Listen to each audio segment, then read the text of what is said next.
¿Cómo están? Mucho gusto de saludarlas, mucho gusto de saludarlos. Bienvenidas, bienvenidos a este especial de Diálogo desde la Humanidad. Y un especial que nos tiene extremadamente contentos porque tenemos una visita ilustre con la cual vamos a tener el gusto de poder conversar estos próximos minutos a través del canal de la Universidad de Chile. Va a estar también en la radio, en una entrevista paralela a esta, y por supuesto está en todas nuestras plataformas de la Facultad de Humanidades de nuestra Universidad de Chile. Me refiero a Ricardo Manetti, decano de la Facultad de Filosofía y Letras de la Universidad de Buenos Aires, de la Gran UBA. Ricardo, bienvenido. Muchas gracias por estar. Viene a inaugurar el año académico de nuestra facultad, así que un placer poder contar con esta conversación para todo nuestro público. Y muy bienvenido una vez más. Bueno, muchísimas gracias. En primer lugar, quiero decir realmente a las autoridades quienes tomaron la decisión de poder invitarme. A mí me llena de mucho orgullo, en función de poder estar comenzando este año académico junto a ustedes. También es un año muy complejo, muy difícil para lo que es nuestra realidad educativa, nuestra realidad cultural, todos los aconteceres que estamos atravesando en nuestro país. Pero creo que más que nunca la posibilidad de tener una alianza tan fuerte como la que tenemos, en este caso en particular con la Facultad de Humanidades y la Facultad de Filosofía y Humanidades de la Universidad de Chile, es un apoyo que también nos llena el alma, nos coloca en un lugar importante, también saber que contamos con compañeras y compañeros que están en este momento también poniendo la atención, el foco en lo que nos está ocurriendo. Me parece que eso también forma parte de una memoria compartida, forma parte también de actos de justicia que tiene que ver con nuestro territorio.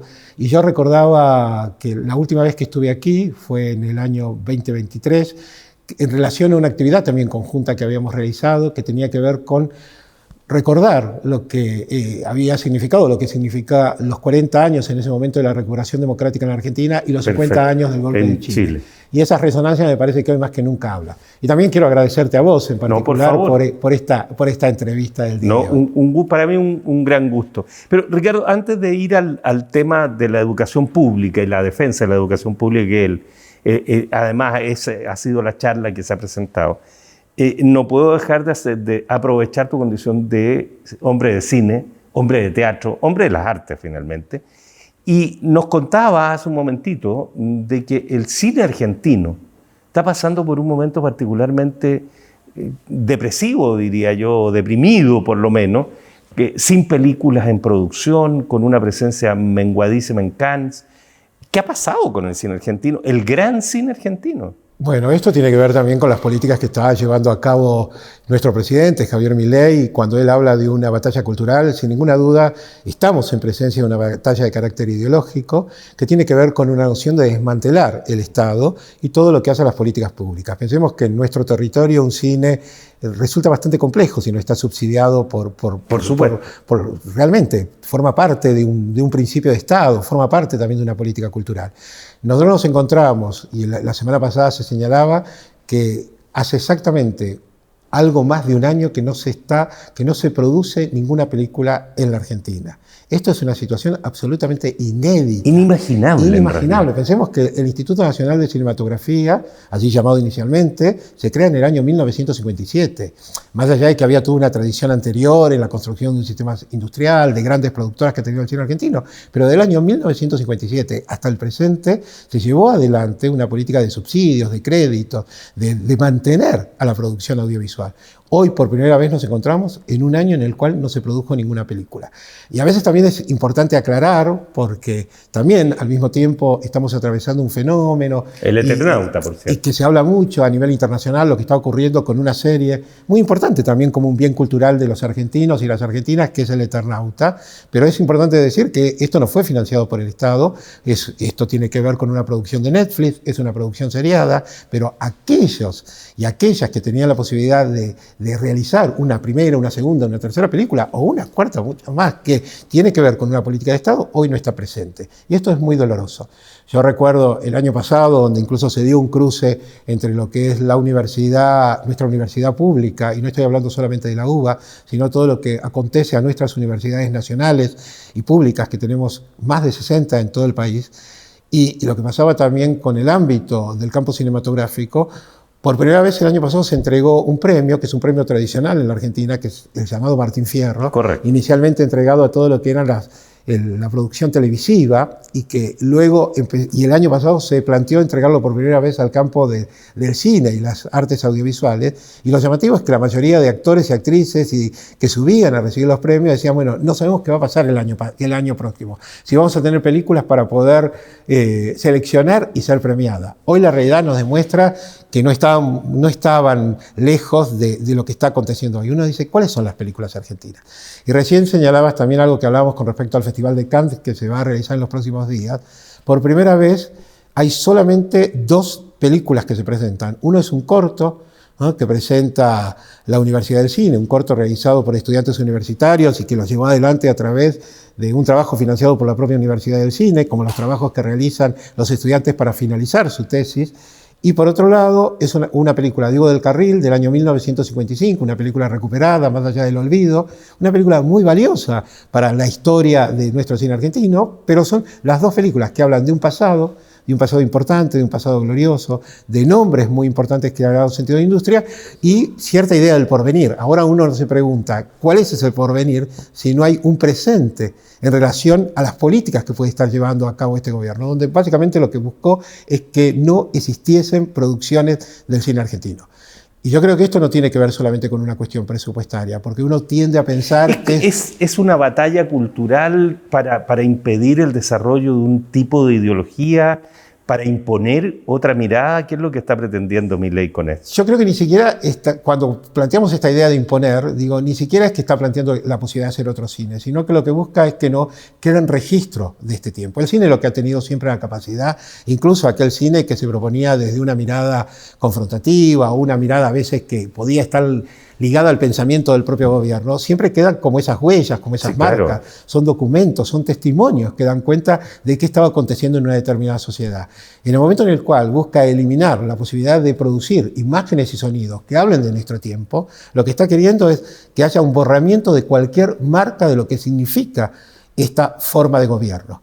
Me parece que a eso apunta. Y no es casual que esto va acompañado también con la destrucción y eliminación de muchos de nuestros archivos.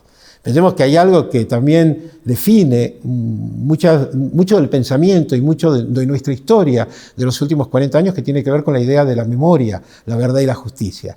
Y también el cine es memoria. Por eso digo, ¿qué se construye en el presente en función de una memoria hacia un futuro en esta idea del porvenir? Y que yo creo que eso es lo que está haciendo Milei, ¿no? Milei lo que busca es que no quede en registro de este presente atroz.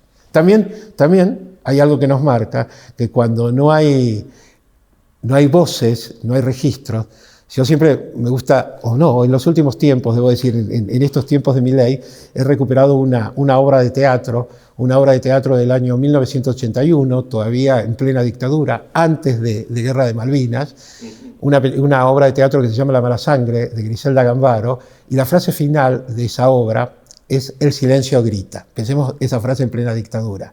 Me parece que también es pensable para este tiempo, donde se busca no construir imágenes, se busca no construir sonidos, hay un silencio, ¿no? Y ese silencio también está gritando. Decano, vamos a la educación. Qué tremendo, el teatro, el cine son las expresiones más profundas quizás de los tiempos, digamos, y silenciarlo, bueno, va a seguir gritando, como dice Mala Sangre. Sí, es eso, va a seguir gritando, por eso hay algo ahí que el silencio está gritando, ¿no? Cuando nosotros estamos hablando de que no hay un cine, entonces estamos diciendo, ¿por qué no hay un cine? ¿Por qué los estamos planteando? ¿Por qué esta ausencia? ¿Por qué busca este gobierno de que no haya una política por parte del Estado? Lo que busca es que no haya ningún pronunciamiento crítico, también esto es importante tenerlo, y sobre todo aquellos espacios, como es el espacio de la construcción en términos artísticos, siempre ha sido un espacio de debate, un espacio de confrontación, un espacio de nuevas miradas, un espacio también que le permite... Son espacios más bien subversivos, ¿no? En un sentido más amplio de lo subversivo, ¿no? No entiendo lo que estás diciendo, son espacios que lo que buscan es generar determinados ruidos. Por cierto. No, es eso, por eso también es interesante cuando digo el silencio grita, porque finalmente es un concepto de un grito, es decir, el arte tiene que ver con un grito, el arte tiene que ver con estos modos de pensarnos, ¿no? Por eso vuelvo a repetir, por eso me parece tan importante este encuentro que estamos teniendo aquí en la Universidad de Chile, teniendo en la casa de ustedes, que también siento como una propia casa, porque también son los modos estamos gritando en este momento. Trae un grito estamos usted, decano. Estamos gritando. Salvemos la educación pública, defendamos la educación pública, también un grito. Es un grito. Es un grito, ¿no? Es un grito que se dio también el año pasado de manera muy fuerte, sobre todo con lo que fue una gran movilización que se realizó el 23 de abril, que marcó también dentro de un hito dentro de la historia universitaria en la Argentina, cuando salieron, no solamente salieron quienes formaban parte de la comunidad universitaria. Igual a mí me gusta decir que de la comunidad universitaria formamos parte todas y todos. Aquellos que no han atravesado la universidad tienen el deseo de que un hijo, un nieto, una nieta claro, pueda asistir a la universidad pública. También la universidad pública es aquella que transformó el pensamiento, pero también muchas de las personas con las cuales nosotros nos vinculamos, desde pensar en un médico, una médica, tiene que ver con una formación en un porcentaje altísimo dentro del ámbito de la educación pública. Es decir, toda la instancia está atravesada, en el caso de un país como la Argentina, por aquellos que se formaron dentro de ese ámbito. Entonces, que realmente la sociedad haya salido a defender ha sido un hito muy importante dentro de lo que es la historia de nuestra universidad. Una historia que está marcada por distintos acontecimientos. Haber conseguido en el año 18 del siglo pasado lo que significó la reforma estudiantil, pensar muchos de los logros, que también fueron una batalla de los jóvenes, que también fueron un grito, para poder realmente generar un cambio absoluto en lo que eran las políticas universitarias. Cuando uno piensa en las políticas de extensión, que son tan importantes, y que en 1918 dentro de los reformistas estaba esa idea, o la idea de cátedras libres, lo que significa la libertad de cátedra, o lo que significa las cátedras por concurso, así como luego en el año 49, durante el gobierno de Perón, llegar a la instancia de la gratuidad, ¿no? Y también con la recuperación democrática del 83, la idea del ingreso irrestricto. Digo, son momentos importantísimos dentro de la historia de aquellos que nos hemos formado dentro de la educación universitaria, dentro de nuestras universidades nacionales y públicas. Y son hitos que hay que seguir defendiéndolos, que no lo estamos defendiendo en función de este presente donde tenemos que dar una lucha, pero fundamentalmente en relación a lo que viene. En el día de hoy, yo estoy hoy aquí en Santiago, pero se reúne hoy era un día en donde sesionaba el Consejo Superior de la Universidad de Buenos Aires y está convocando para el próximo jueves 22 de mayo, una nueva movilización, en este caso convocado desde la Universidad de Buenos Aires, a partir del planteo y que están llevando a cabo los gremios, tanto docentes y no docentes, fundamentalmente por lo que significa el gran deterioro en términos salarial, pero también que no tenemos un presupuesto. Hoy nosotros seguimos funcionando con el presupuesto que había sido votado en su momento en el 2023, con lo cual estamos lejísimos para los gastos de funcionamiento, pero la cuestión salarial es muy grave. Y hoy el Consejo Superior de la Universidad, es decir, votado por todos los decanos, decanas, también por los claustros de profesores, graduados, estudiantes y no docentes, votaron a acompañar esta marcha del próximo jueves 22. Digo, son estas situaciones que hace que salgamos con un grito, que salgamos a las calles, que salgamos a defender nuestra universidad, que en definitiva es una universidad de todos y todas. Y vuelvo a repetir, esto está planteado en la propia UBA, pero no es solamente de nuestra universidad, es lo que acontece con todas nuestras universidades en el país. El sistema educacional argentino, por favor me corrige si me equivoco, pero la base del sistema educacional argentino es la educación pública, fundamentalmente en todos los niveles. La educación pública universitaria es muy importante, muy amenazado hoy día por lo que sabemos del gobierno que hoy día funciona. Sin embargo, por ejemplo, en nuestro país, y quiero hacer ese paralelo, la educación pública ha sido jibarizada en los últimos años. Y la educación pública ha sido arrinconada muy fuertemente, metiendo las fórmulas de mercado en la propia lógica interna de la universidad, incluso de las públicas, ¿ya? En ese sentido, cuando uno mira esta realidad, porque, perdón, deja hacer una pausa. Usted mismo es un ejemplo de lo que es capaz de hacer la educación pública, de una familia de mucho esfuerzo que logra ser decano de la facultad, primer universitario de la familia, en fin, con una proyección y una movilidad social fundamental. El punto de acá es este modelo que tenemos en nuestro país, de una educación pública jibarizada, acorralada, no impide que la educación pública sea un elemento, la educación, no la pública, la educación, sea un efectivo elemento de movilidad social, no es un elemento de frustración como ocurre con muchos de los estudiantes que salen de carreras que no sabemos qué son finalmente. Bueno, es interesante esta pregunta. Nosotros tenemos en cuenta muchos de los aconteceres que también han atravesado la universidad chilena, ¿no? Y sobre todo además cuando se ha planteado dentro de la lógica de Milei, cuando empezó a hablar de los vouchers, como una de las posibilidades reales para pensar en términos de dónde podía el estudiante elegir, por qué, y que eligiera si quería ir a una universidad pública gratuita o eligiera una universidad privada, entonces se le financiaba a partir de darle cierta gratuidad. Digo, nosotros, todos estos aspectos aparecen, pero que están muy ligados sobre todo a una idea de mercado y mercantilización. Es decir, este es el eje sobre el cual busca colocar la discusión Milei, ¿no? Porque básicamente lo que busca es erosionar las bases mismas de lo que es la universidad, nuestras universidades nacionales y públicas. Pensemos que hay un punto que también lo incomoda muchísimo a este gobierno, que es la idea de autonomía universitaria. Esa autonomía también marcado por aquella reforma del año 1918. La idea de que somos... realmente la universidad funciona con una autonomía. Cuando también quiso plantear, y este fue uno de los grandes debates que se dieron hacia finales del año pasado, cuando planteaba la idea de la corrupción dentro de las universidades y planteaba un sistema de auditoría, y intentaba plantear otras auditorías que vinieran directamente del Poder Ejecutivo, claramente las universidades nos paramos, y ahí me tocó ser una de las voces que salía a hablar de este tema, explicando que quienes nos tenían que auditar, y que nosotros queríamos la auditoría, que además en definitiva la están llevando a cabo, en realidad era quienes votaban nuestro presupuesto, ya que éramos una unidad autónoma y que tiene que ver con la responsabilidad que tiene el Congreso Nacional, porque ellos son los que votan, no es una decisión del Poder Ejecutivo, porque si aparece el Poder Ejecutivo es una intervención que estaba haciendo en el ámbito universitario, sino que tiene que llevar a cabo es justamente la auditoría de la Nación, pero la auditoría de la Nación llevada a través del Congreso Nacional, que son los que votan los presupuestos para ver de qué manera lo hemos llevado adelante. Digo, son muchas instancias que se están poniendo en juego en ese sentido. Por otro lado, también no hay duda, y esto también lo estamos llevando adelante de una manera importante, es que los modos también educativos se han transformado. Basta llegar a pensar lo que significa hoy los desarrollos tecnológicos y ni que hablar de la inteligencia artificial, sí, que obliga a repensarnos, a repensar también nuestros propios planes de estudios, nuestros sistemas curriculares.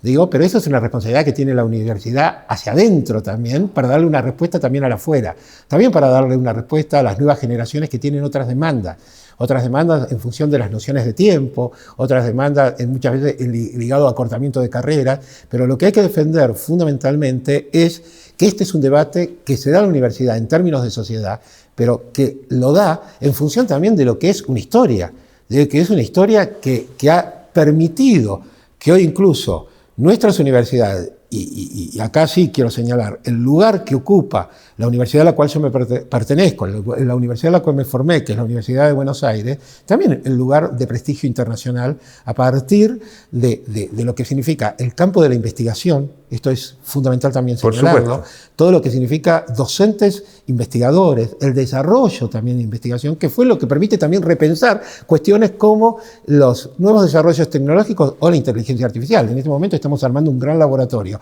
dentro de la UBA, donde participan todas las facultades, vinculado a cómo implementamos la inteligencia artificial dentro de los mecanismos de investigación o dentro de los mecanismos de enseñanza. Digo, pero estos son los nuevos aspectos que sin ninguna duda a veces en algunas universidades que somos centenarias necesariamente tenemos que revisar e ir cambiando. Y está bueno que eso se plantee. Pero, vuelvo a decir, hay un lugar que es la autonomía universitaria. Y hay un lugar que tenemos que defender como sociedad, lo que ha significado nuestras universidades, como ese impacto también, y vos lo señalabas, nuestro voceo argentino, feliz que sea así. Señalabas recién, es, bueno, el tema de la movilidad social ha sido fundamental. Digo, gracias a la gratuidad de nuestras universidades, es que muchos hijos de trabajadoras y trabajadores hemos tenido la posibilidad de ser los primeros en ser graduados de una universidad. Es mi caso. El año pasado se viralizó mucho una entrevista que había dado donde una periodista le llamaba la atención cuando yo dije, bueno, yo soy hijo de un mecánico y de una madre que trabajaba limpiando casas. Y decía, ¿y ahora es decano? Sí, soy decano. Le digo, pero eso habla también de lo que significa la universidad pública en nuestro país, ¿no? Y lo digo con mucho orgullo. Le digo, con mucho orgullo de lo que significaba también para mis viejos la posibilidad de tener un hijo o una hija, pensando también en mis hermanos, que pudieran ir a una universidad, y lo que significaba también como ese impacto. Y para mí, hoy, siendo decano de una facultad, teniendo más de 70 años, yo tengo que defender eso, porque por algo digo, también forma parte de nuestra justicia, forma parte de nuestra verdad, cuando hay tantas mentiras, cuando hay tantas fake news que se intentan instalar. Entonces nosotros tenemos una responsabilidad que es también la que se le debemos a esas generaciones anteriores, pero sobre todo una responsabilidad para las generaciones que están por venir. Entonces, hay un lugar ahí que me parece que es clave, y es también cómo se instala el diálogo con los jóvenes. Hay mucha situación de desencanto que se ha dado en los jóvenes en los últimos años. También eso significó que ganara un nombre como el de Javier Milei, que llevando a cabo acciones que van en contra de ellos mismos. Y esto es lo más doloroso. Hay algo también que estamos viendo en el último tiempo, que no tiene que ver solamente con nuestro país, es a nivel mundial, que son las políticas de la crueldad, ¿no? Y hay cierto elemento también de autoflagelo, hay cierto elemento de no ver cómo estas propias políticas, que a veces se acompañan, lo que está haciendo es la destrucción mismo de aquellos que lo están acompañando, ¿no? Ahí también deberíamos revisar muchas de las cuestiones que tienen que ver con la política de los medios de comunicación, ¿no? Cuando estamos haciendo esta conversación, estamos a 3, 4 días de elecciones en Argentina. No sabemos en este momento, obviamente, cuál va a ser el resultado de aquello, pero en definitiva, lo acaba de decir, mucho joven votó por Milei y muchos jóvenes expresó desencanto y la búsqueda de esta novedad, ¿no? ¿Cómo se ve los resultados de esta experiencia hasta aquí? ¿Qué pasa en el contacto con la gente de las universidades? ¿Qué está pasando? ¿Hay alguna reacción? ¿Hay la búsqueda de una novedad más novedosa todavía, pero que se oriente en cualquier dirección? Yo creo que nosotros estamos en elecciones de medio tiempo, sí, donde claro, hay las elecciones de los legisladores en este momento. La mayoría de las provincias de nuestro país va a estar votando en el mes de octubre. Sí tenemos este fin de semana las elecciones en lo que hace a el gobierno autónomo de la ciudad de Buenos Aires. Yo creo que también hay fracturas dentro de la propia derecha, hay fracturas en no llegar a determinados acuerdos, por suerte, entre derechas y ultraderechas, también en la Argentina, y eso está habilitando que nuevamente se parece a algo, eso me da. Sí, bueno, hay algo que se parece en muchos lugares, ¿no? En esas propias luchas internas para ver quién es más de derecha. Casi diría que la disputa es eso. Sí, claro. Entonces, cuando finalmente esa disputa es ver quién es más de derecha, a quienes finalmente afecta es al pueblo, a los ciudadanos, el nombre que querramos darle. Pero ahí están afectando fundamentalmente a todos nosotros y a todas nosotras. Pero hay un aspecto también que nos permite también poner a señalar todo lo que no se hizo, porque básicamente también esta idea del gobierno, y pensemos lo que dijo en su momento Milei, que era un topo para venir a destruir el gobierno. Nuestros gobiernos, y en el caso del gobierno de Argentina, realmente todo lo que han sido las políticas públicas lo que permitió sostener gran parte del funcionamiento de nuestra sociedad. Entonces, cuando eso desaparece, y los jóvenes ya lo están percibiendo. Hace unas semanas atrás fueron las elecciones que se llevaron a cabo, también estas elecciones de medio término en la provincia de Jujuy. Y era muy llamativo y también era doloroso cuando uno escuchaba a los jóvenes que habían acompañado a Milei que decían, pero nos dejaron afuera de estas elecciones. Ya empiezan ellos mismos a sentir la traición de aquel líder que generaba, sobre todo con ese lugar en el cual se colocaba casi una especie de superhéroe, o los símbolos que elegía, presentarse de esa forma del león, o aquel hombre que grita, ¿no? Que lo sigue haciendo de su lugar como presidente de la nación. Entonces entendían que había ahí cierto elemento libertario. También ahí la trampa de la palabra libertario, ¿no? O la apropiación de la palabra libertad, que la vacían de sentido para construir otra idea. Entonces también lo que estamos en un tiempo es que, y esto a veces se vuelve muy complejo, sobre todo por eso digo, la demanda también que hay por parte de los jóvenes en los tiempos, en las redes, en las tecnologías, es que tenemos que estar reponiendo un montón de términos y reponiendo un montón de situaciones que tienen que ver con la historia. Por eso señalo que es tan importante el tema de la preservación de la memoria. Y eso es lo que busca destruir también Milei, porque le interesa a gente, y sobre todo los jóvenes, que no han vivido determinados aconteceres y que no tengan ningún acercamiento a aquello que ocurrió, ¿no? Busca una tabula rasa. Cuando hay una tabula rasa es mucho más fácil hacer en nuestro país, todo, quiero hacer eso, ¿no? Entonces ahí me parece que es lo más difícil que tenemos, ¿no? Es esto de tener que estar reponiendo, pero hay que hacerlo, tenemos que hacerlo porque si no, hasta nos quitan la idea de pensar la palabra libertad, ¿no? Fórmulas de mercado en la propia lógica interna de la universidad, incluso de las públicas. En ese sentido, cuando uno mira esta realidad, porque, perdón, deja hacer una pausa. Usted mismo es un ejemplo de lo que es capaz de hacer la educación pública, de una familia de mucho esfuerzo que logra ser decano de la facultad, primer universitario de la familia, en fin, con una proyección y una movilidad social fundamental. El punto de acá es, este modelo que tenemos en nuestro país, de una educación pública jibarizada, acorralada, no impide que la educación pública sea un elemento, la educación, no la pública, la educación, sea un efectivo elemento de movilidad ética de su manera de vivir y del sentido de la vida. Es muy notable, Mujica, y por Dios que va a hacer falta, ¿no? No, digo, sin ninguna duda, es realmente ha sido una persona, y lo decías de manera muy clara, cuando uno hace todo un recorrido a partir de lo que ha sido su historia no solamente para Uruguay, sino historia para todos nosotros que formamos parte de este ámbito de la región y un referente ineludible, pero lo que han significado sus años también de detención, sus modos, y realmente, y sus modos de entender y de afianzar, y ser uno de los que transformó también las instancias de la política en todo nuestro territorio, ¿no? Esto que vos decís, poder dar cuenta de las distintas coyunturas. ¿Cuál era la coyuntura de los años 70 frente a las realidades que estamos atravesando en nuestro tiempo, ¿no? Eso es lo que ha permitido que fuera alguien con el que los distintos mandatarios podían tener diálogos permanentes, sobre todo para hacer llamados de atención que él podía provocar frente a estos nuevos tiempos. Y eso me parece que es uno de los grandes legados que por lo menos nos deja Pepe Mujica, ¿no? Hay que aprender a leer cada tiempo. Y creo que él también lo leía en función de lo que había sido un recorrido histórico, pero también con la capacidad de poder intentar ver hacia un futuro. Pero a ese futuro, creo que él lo tenía claro, se construía hoy en este tiempo presente. Y yo ayer, mirando entre todas las imágenes que aparecían, me quedó una interesantísima, y era él viéndolo así, con su edad, en estos últimos años, y que lo mostraban bailando, ¿no?